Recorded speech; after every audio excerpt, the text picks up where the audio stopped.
শ্রীরামের জন্ম হয়েছিল কিভাবে, তার যে জন্ম হয়েছিল কি প্রসাদ খেয়ে, এর কি কাহিনী কেউ কি জানেন? না জানলে এই ভিডিওটা আপনাদের জন্য, চলুন জেনে নিই।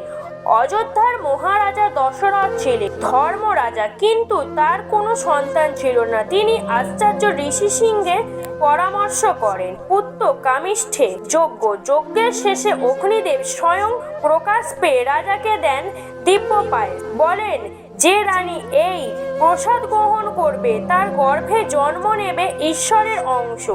রাজা পায়েস ভাগ করে দেন কৌশল্যা, কৈকেয়ী ও সুমিত্রার মধ্যে। ফলে কৌশল্যার গর্ভে জন্ম নেন ভগবান শ্রীরাম, স্বয়ং বিষ্ণুর সপ্তম অবতার রূপে। সেই দিনটি ছিল চৈত্র মাসের শুক্ল নবমী, যখন আকাশের দেবতারা ফুল বর্ষণ করেছিলেন। এইভাবে পৃথিবীতে অবতীর্ণ হন ধর্মের রক্ষক, সত্যের প্রতীক শ্রীরাম।